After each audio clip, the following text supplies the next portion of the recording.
noite, eu sou Rosiane Kennedy. Você confere com a gente, a partir de agora, as notícias que circularam hoje nos corredores do poder. O presidente Temer reúne prefeitos de capitais para discutir segurança pública e governo garante que os municípios terão 10 bilhões de reais em financiamentos para investimentos neste setor. Supremo Tribunal Federal garante ali o direito de o TSE caçar governadores e parlamentares. Os detalhes você confere com a gente a partir de agora aqui, diretamente de Brasília, pela TV Brasil, pela Rádio Nacional e emissoras públicas de todo o país.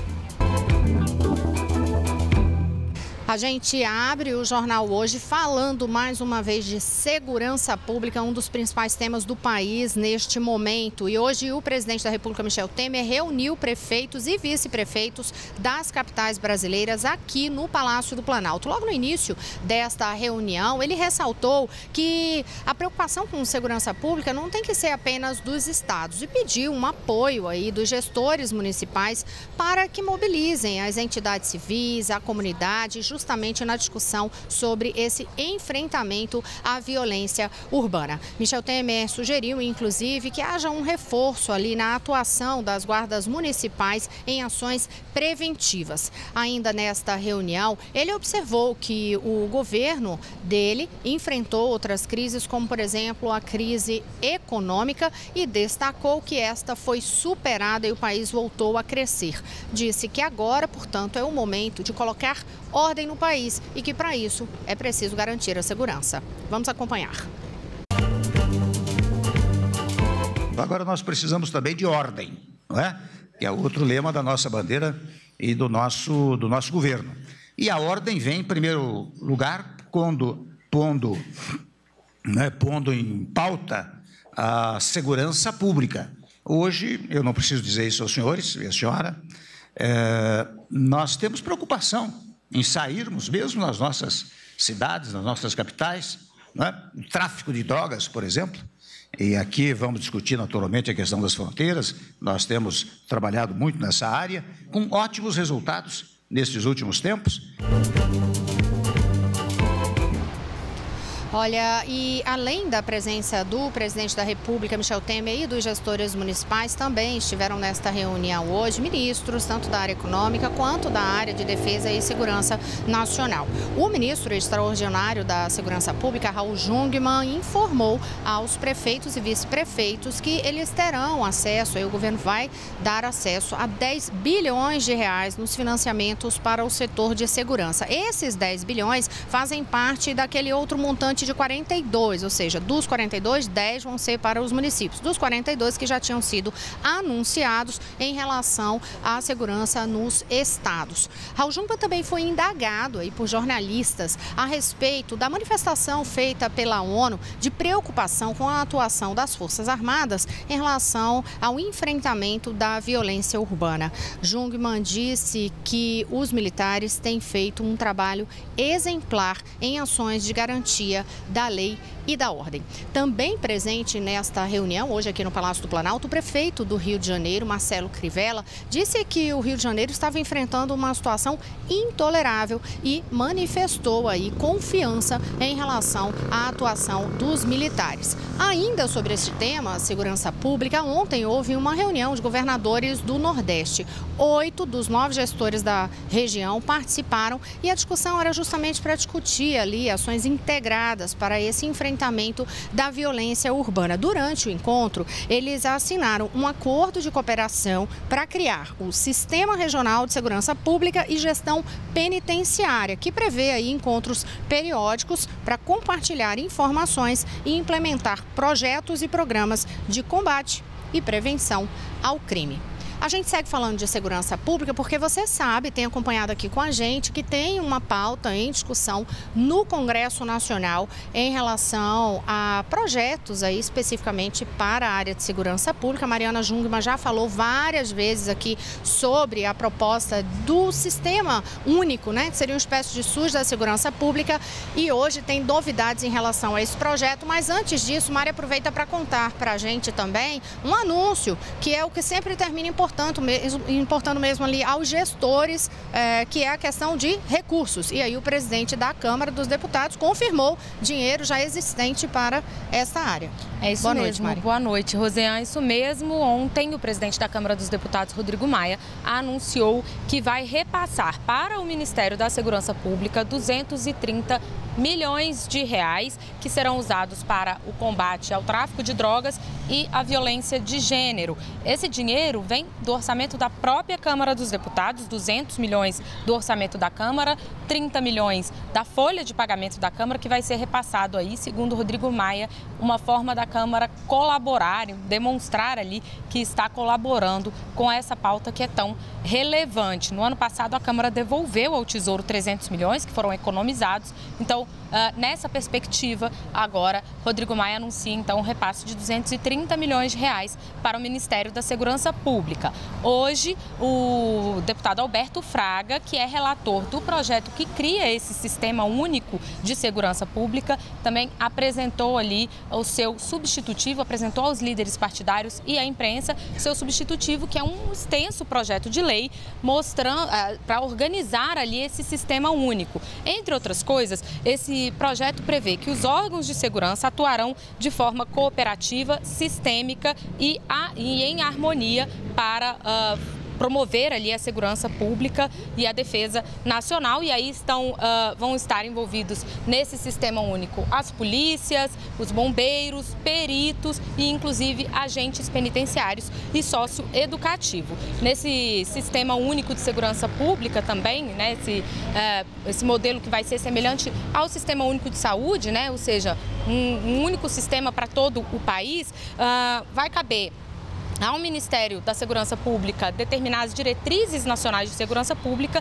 e aí, com base nessas diretrizes, cada estado estabelecerá, então, as suas políticas públicas e aí o Ministério também vai ser responsável, Rosiane, por organizar ali e disponibilizar um sistema informatizado que vai ser abastecido pelos órgãos de segurança pública com informações para embasar, então, todas essas políticas públicas. Obrigada, Mariana Jungmann. A gente segue falando de segurança, mas agora quem vai atualizar informações para a gente é Maurício de Almeida, na redação da TV Brasil, no Rio de Janeiro. Boa noite, Maurício. Olá, Rosiane, boa noite. Hoje o general Richard Nunes, que é o secretário de Segurança Pública aqui do Rio de Janeiro, participou da primeira reunião do Comitê de Segurança do Estado, que tem o objetivo justamente de integrar todas as áreas da segurança aqui no Rio de Janeiro. Durante o encontro, ele apresentou o novo chefe da Polícia Civil e o novo comandante-geral da Polícia Militar. Foi uma apresentação oficial. A reunião foi fechada para a imprensa, durou aproximadamente 2 horas. No fim do encontro, o general Richard Nunes fez um pronunciamento breve e disse que todos estão com o discurso afinado, que é importante valorizar e integrar as polícias e também garantiu que durante a intervenção federal os direitos humanos vão ser respeitados. E hoje o Exército fez mais uma operação na Vila Kennedy, na zona oeste do Rio de Janeiro. Foi a 4ª operação realizada no local desde sábado. Hoje a novidade foi a utilização de drones que sobrevoaram a Vila Kennedy, gravando toda a localidade. A operação de hoje teve mais uma vez como objetivo desbloquear ruas que estavam com barreiras montadas pelo tráfico de drogas. E hoje o Exército anunciou que autorizou a doação para a Polícia do Rio de Janeiro de 15 fuzis que foram apreendidos no ano passado no Aeroporto Internacional do Galeão. A Polícia Civil também pediu para ficar com outros 45 fuzis que foram apreendidos nessa mesma operação. O Exército ainda não se pronunciou sobre o caso. Cabe ao Exército decidir se as armas vão ser doadas para a polícia ou destruídas. Rosiane. Maurício, agora uma outra coisa, que é um assunto aí no Rio de Janeiro, explica para mim que história é essa de que celas de presídio teriam sido transformadas tipo em quartos de motel aí no Rio de Janeiro. Que história é essa, Maurício?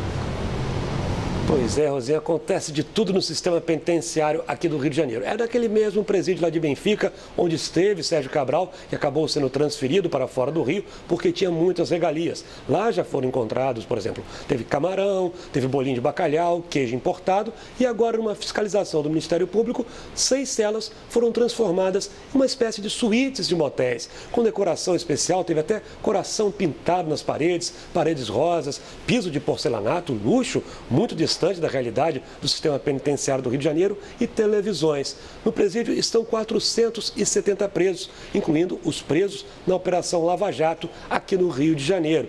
Entre eles está o ex-presidente da Assembleia do Rio, o deputado Jorge Pisciani. Agora o Ministério Público também investiga se possíveis garotas de programas foram lá para o presídio para ter encontros, relações com os presos, de tudo isso acontecendo de forma irregular. O Ministério Público vai analisar as câmeras de segurança que devem ter gravado tudo o que acontecia no presídio. Isso se as câmeras não foram alteradas. Realmente acontece de tudo nos presídios aqui do Rio. Inclusive R$10 mil em espécie foram encontrados nesse presídio com presos da Operação Lava Jato. R$10 mil dentro do presídio? O que esse dinheiro será que está fazendo lá, Rosiane?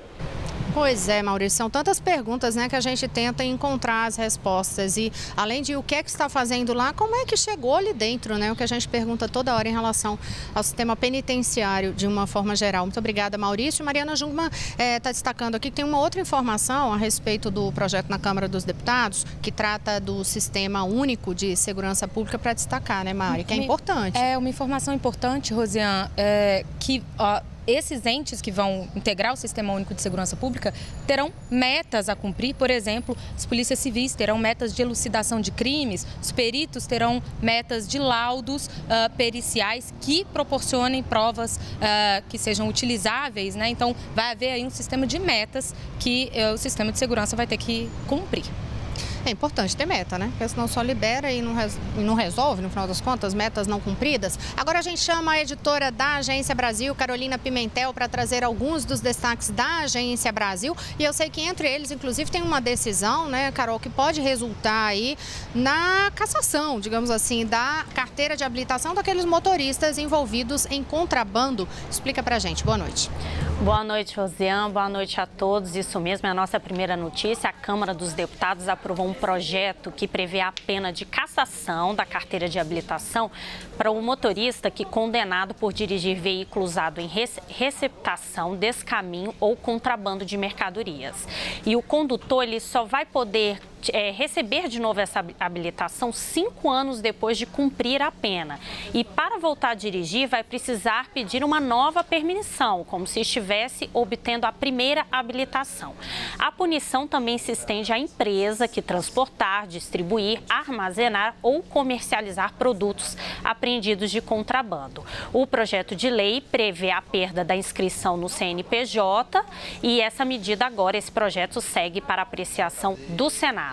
Olha, a Comissão de Constituição, Justiça e Cidadania do Senado rejeitou um projeto de legalização dos jogos de azar e a reabertura de cassinos no país. Os parlamentares entenderam que essa legalização poderia facilitar ações do tráfico de drogas e armas, sonegação de impostos e lavagem de dinheiro.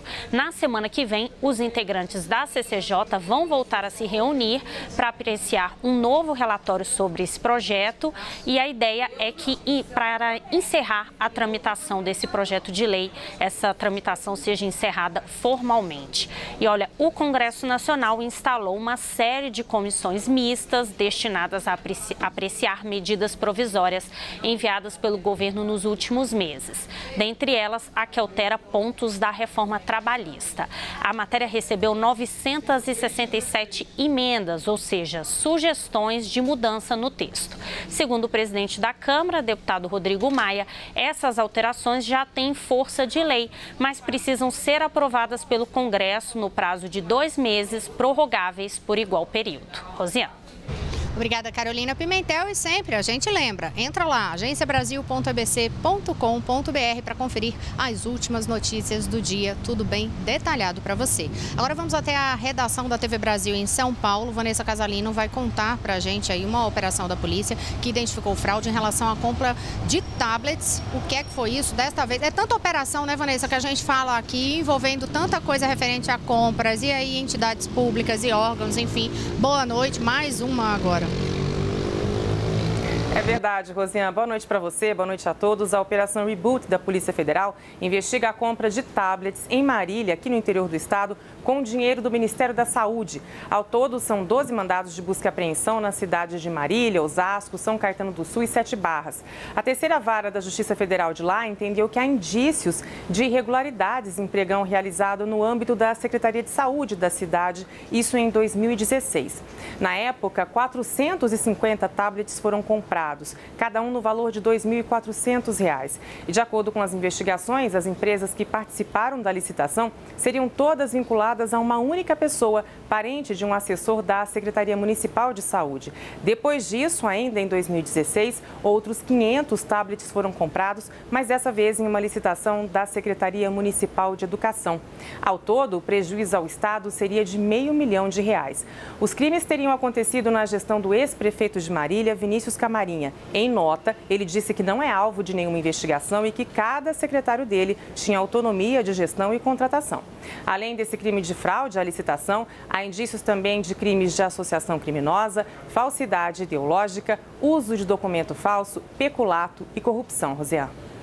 Obrigada, Vanessa Casalino. E agora a gente conversa com Daniele Popov, aqui na TV Brasil, em Brasília, porque há novidades em relação àquele caso de pedido de quebra, determinação de quebra de sigilo bancário do presidente da República, Michel Temer. Popov. Rosiane, boa noite a todos. A defesa do presidente Michel Temer afirmou em nota que as informações adquiridas sobre o pedido de quebra de sigilo bancário do presidente são públicas e constam do Diário de Justiça Eletrônico. Ontem, o ministro do Supremo, Luiz Roberto Barroso, determinou a abertura de investigação para apurar possível vazamento da decisão de quebra de sigilo fiscal de Temer e dos demais investigados naquele inquérito sobre o suposto favorecimento da Rodrimar S.A. por meio do decreto dos portos, assinado por Michel Temer no ano passado. Os advogados do presidente alegaram que não houve vazamento de informações consideradas sigilosas, o que torna desnecessário o pedido de Barroso para investigar esse suposto vazamento. A determinação de Luiz Roberto Barroso é para descobrir como os advogados tiveram acesso a detalhes da decisão, incluindo o número da quebra do sigilo. A decisão não foi tornada pública pelo ministro porque está em segredo de justiça. Hoje, o ministro Barroso comentou novamente sobre o pedido de investigação do vazamento de informações e declarou que, abre aspas, as palavras perderam o sentido no Brasil, fecha aspas. O ministro voltou a afirmar que esse é um procedimento sigiloso. Rosiane. Obrigada, Daniele Popov. No próximo bloco, você confere com a gente que o STF manteve o poder de o Tribunal Superior Eleitoral caçar diretamente parlamentares e governadores. Daqui a pouquinho eu volto já. Olá, estamos de volta. Eu sou Rosiane Kennedy. Você confere com a gente as notícias que circularam hoje nos corredores do poder. Vamos diretamente para a Agência Brasil conferir outros destaques no noticiário com Carolina Pimentel e alguns deles são referentes às eleições deste ano. Carolina Pimentel.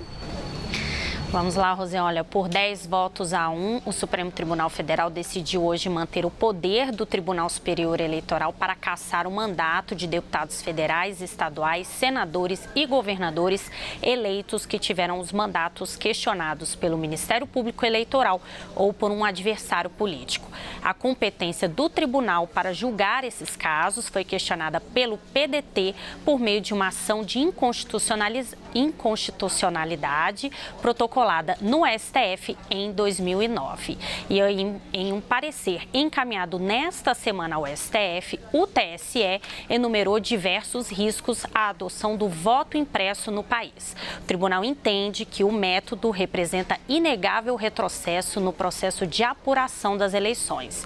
De acordo com o TSE, o voto impresso que está em desenvolvimento não traz nenhuma informação sobre o eleitor, mas este poderia ser identificado, por exemplo, pela combinação dos votos, dos diferentes votos em presidente, governador e parlamentares, uma vez que todas as escolhas vão constar em um só documento. De acordo com o TSE, a reunião de todas as escolhas do eleitor em um único documento impresso facilita a identificação e quebra do segredo constitucional do voto. Rosiane. Obrigada, Carolina Pimentel. Uma vez mais, lembra o site agenciabrasil.abc.com.br. Olha, uma outra notícia em relação à economia. Você sabe que um dos temas que, vez por outra, tem sido comentados aí pelo governo, ministros, tanto da área econômica quanto da área política, é a questão do preço da gasolina. E sempre com uma preocupação de como fazer baixar esse preço da gasolina, porque às vezes baixam aí os ambientes, mas não chega diretamente esta redução para o consumidor. Hoje o ministro da Fazenda, Henrique Meirelles, falou sobre isso. Ele estava num evento em Nova York e aí o ministro Meirelles disse que não vai haver alteração em relação à política de fixação de preços ali estabelecida pela Petrobras. Disse, no entanto, que há um estudo em andamento sendo iniciado no governo para que sejam adotadas outras medidas que possam aí baratear este custo do combustível. Por exemplo, questões na área tributária que hoje terminam tendo um impacto significativo em relação ao preço desse combustível na bomba. Ele disse que tudo ainda está em estudo, não tem um prazo especificamente para ser apresentado, mas disse que é justamente isso. A política de preços da Petrobras não será alterada, continuará ali a Petrobras de forma autônoma e independente, agindo em relação a isso, mas que para garantir essa redução de preços, né, ele ressaltou que é possível sim fazer mudanças em impostos e também outros custos que impactam no valor do combustível. Ainda neste tom meio econômico aqui nos corredores do poder, agora notícias da Rádio Nacional com Jéssica Gonçalves, porque um dos temas da semana, que tem sido da semana, é a questão daquela nova etapa do desdobramento da Operação Carne Fraca e hoje também teve a apresentação de dados no Ministério da Agricultura. Boa noite, Jéssica. Oi, Rosé, boa noite. Pois é, o governo anunciou que vai centralizar as fiscalizações nos frigoríficos brasileiros por meio do Serviço de Inspeção dos Produtos de Origem Animal. De acordo com o ministro da Agricultura, Blairo Maggi, a medida vai acabar com as interferências políticas na fiscalização. E o consumidor final também vai poder denunciar qualquer irregularidade. Eu mudo de assunto. O combate ao desmatamento ilegal ganhou um reforço com o projeto Amazônia Protege, lançado em novembro pelo Ministério Público Federal. A iniciativa já resultou em 1.088 ações civis públicas que cobram na Justiça a reparação ambiental e a responsabilização dos envolvidos. As ações foram instauradas em 6 dos 9 estados da Amazônia Legal. O maior número está concentrado em Mato Grosso, 301 ações. O Pará aparece em segundo lugar, com 293. Em seguida, Amazonas, com 258 ações. Rondônia, com 223. Roraima, com 8. E Acre, com 5 ações. As multas cobradas ultrapassam 2 bilhões de reais. E segundo o Ministério Público Federal, o Amazônia Protege tem como propósito efetivar uma mudança de paradigma no combate ao desmatamento ilegal na região. Roseane.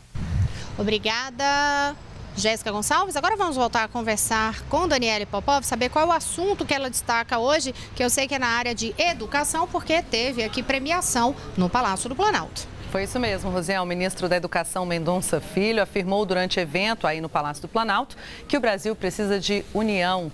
Durante cerimônia de entrega da Medalha da Ordem Nacional do Mérito Educativo, que é concedida a personalidades nacionais e estrangeiras que tenham se destacado nessa área, Mendonça afirmou que educar é abrir oportunidades e citou a importância da alfabetização na primeira infância. A professora Helen de Abreu foi homenageada com a medalha. Ela morreu ao tentar salvar crianças de um incêndio criminoso na creche de Janaúba, em Minas Gerais. A homenagem foi recebida pelo marido e o irmão da professora. Em discurso, o presidente Michel Temer destacou a importância de quem se dedica a educar crianças e jovens e afirmou que nenhum governante tem o direito de negligenciar a educação.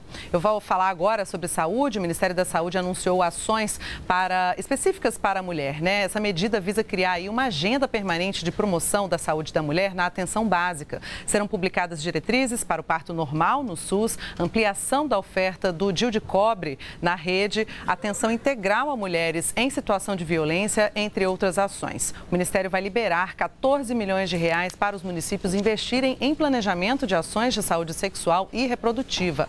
O Ministério instituiu também a Semana de Mobilização pela Saúde das Mulheres no SUS. Roseane. Obrigada, Daniele Popov, por falar em mulheres. Hoje foi dia de sessão solene no Congresso em relação à homenagem às mulheres por causa do Dia Internacional da Mulher, que marca amanhã, né? É comemorado amanhã. E teve também andamento ali, avançou a pauta da bancada feminina, né, Mariana Jungmann? É isso mesmo, Rosinha. Foram aprovados no Senado hoje 3 projetos oferecidos pela bancada feminina. Um que torna crime o não cumprimento das medidas protetivas estabelecidas pela Lei Maria da Penha.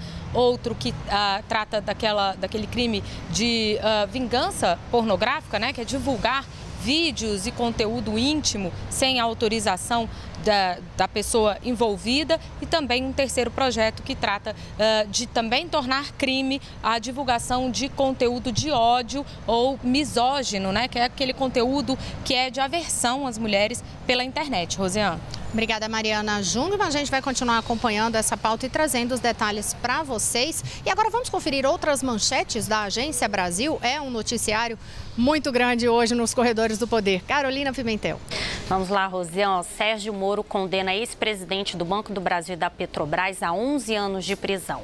Morre aos 90 anos o último ditador da Argentina. E olha, a gente tem também, mesmo com lei do feminicídio, medo de denunciar entrave para prevenir mortes de mulheres.